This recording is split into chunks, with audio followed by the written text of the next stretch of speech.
کرتے ہیں بنا کے. ہونا تو چاہیے مین سٹریم میڈیا پہ پریشر دبایا اور سفارتکار کو بلا کے ملک بدر کرنا چاہیے, انہیں سوالات پوچھنے چاہیے, خواب غفلت سے جگانا چاہیے, جس طرح ہندوستان کا میڈیا کر رہا ہے, انٹرنیشنل میڈیا بھی کر رہا ہے. دفتر خارجہ سب اچھا ہے کی رپورٹ دے کے خبر کو دبانے میں لگ جاتے ہیں.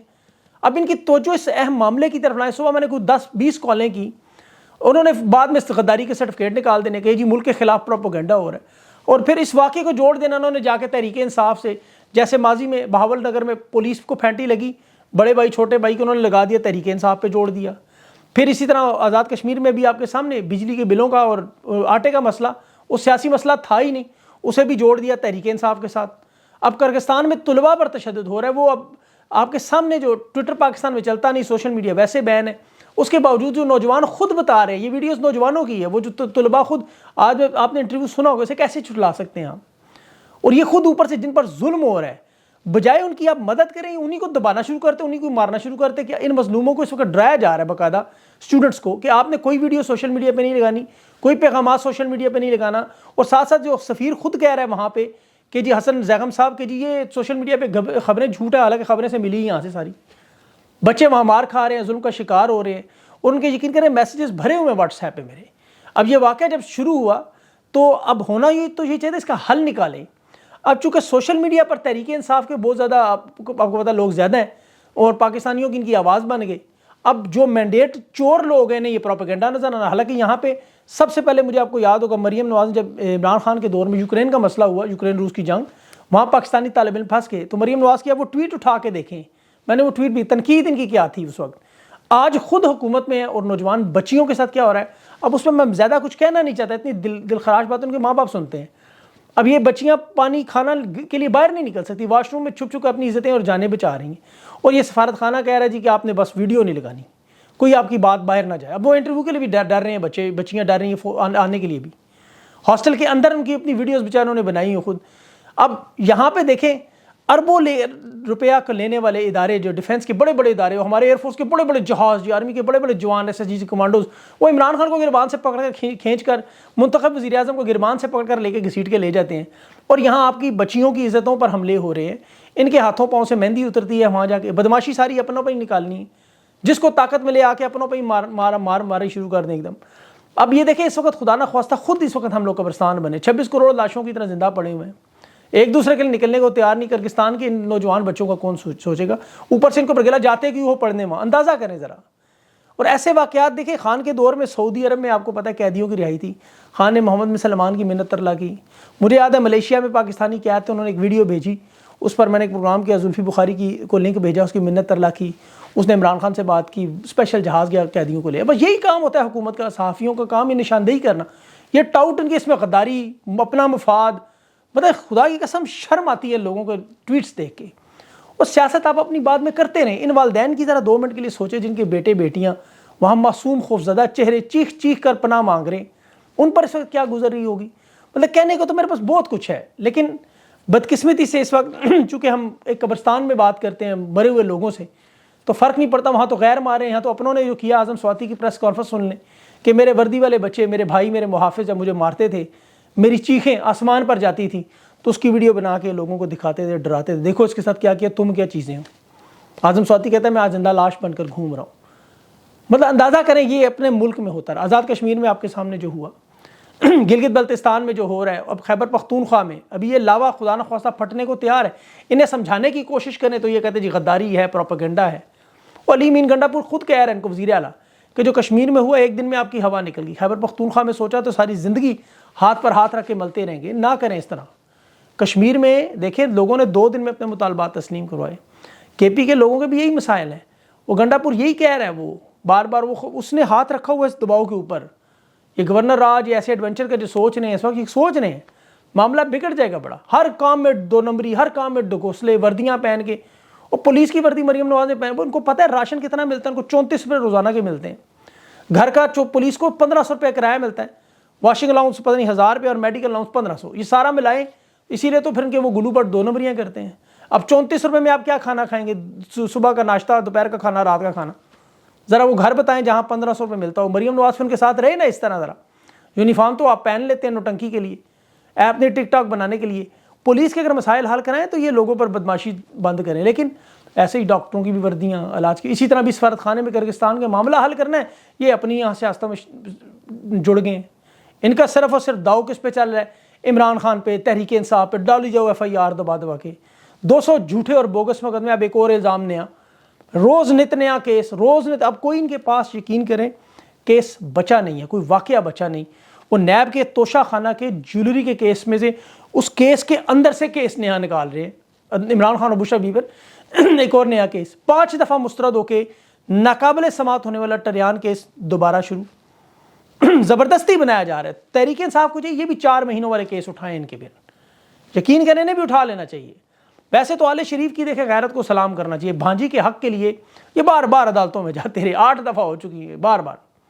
اب تو خیر میاں نواز شریف قائم مقام صدر بھی بن گئے ہیں، بنا کے لائے تھے وزیر اعظم کا کہہ کے، نون لیگ کی آ کے صدارت پہ، اور وہ بھی قائم مقام ختم ہوا، اور آتے ہی مالکوں سے ملاقات، اور ملنے تو کرغزستان کے سفیر سے ملیں جا کے، وہ جین میریٹ سے ملنے کی حد تو کر 10 ملاقاتیں ان کی آل شریف کی ہو چکی ہیں برطانیہ سے، جس میں حمزہ شہباز اور شہباز شریف کی ملاقاتیں بھی شامل ہیں۔ اب برطانیہ میں کیونکہ ان کے کاروبار ہیں، کمپنیاں ہیں، اربوں ڈالرز وہاں پڑے ہوئے ہیں، گارنٹیاں ہیں، برطانیہ مسکن ہے ان تمام لوگوں کی جرائم کے پیسوں کا۔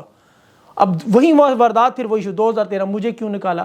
اچھا اقرار بھی آج نواز شریف نے کر رہی ہے، یہ بھی دیکھیں کہ چیف جسٹس ثاقب نثار کی آڈیو ریکارڈنگ اس کے پاس موجود ہے، خود کہہ رہا ہے کہ میرے پاس یہ ریکارڈنگ، بلا کے پوچھے بابر استار تم نے یہ آڈیو لی کہاں سے، کیس تو وہ سن رہے ہیں، پکڑے ان کو کہ کس نے تمہیں دی، تم لوگ کرواتے کیسے تھے آڈیو ویڈیوز، باتیں وہی میرا بیٹی میری بھائی، میرا بیٹی میری بھائی، مجھے نااہل کرایا، مجھے قوم خاموش رہی۔ تھوڑا سا بھی نواز شریف کے اندر خدا کی قسم غیرت تھوڑی سی، تو سب سے پہلے جو اپنے کیسز کی بات کہ عمران خان پہ بنے سارے کیسز جھوٹ ہیں، الیکشن جعلی ہے، میں اس الیکشن کو نہیں مانتا، میں انکار کرتا ہوں اور معافی مانگتا ہوں قوم سے، شاید کوئی عزت بحال ہو جائے۔ لے وہی رونا ان کا 1999 کا، ہتکڑیاں لگائیں، 24 سال پہلے ہم نے یہ کیا، اور 2 سال میں اس کے سامنے جو پورے ملک کی تباہی اور بربادی ہوئی، جس طرح ان کو لایا گیا، اسے تو یہ کہنا چاہیے مجھے نکالا نہیں، مجھے کیوں لایا، یہ سوال ہونا چاہیے اس کا۔ بہرحال تحریک انصاف کا کل الیکشن بھی ہے، ملتان کا بیرسٹر تیمور الیکشن لڑ رہے ہیں، تحریک انصاف کی حکمت عملی بنی ہوئی ہے، اور اس کے ساتھ ساتھ شیر افضل مروت بھی میدان میں قصور اور لیا میں نظر آیا، عوام میں دوبارہ بڑی تعداد میں لوگ ساتھ تھے، پھولوں کے پھول پھینک رہے تھے، بڑا ویلکم کر رہے تھے۔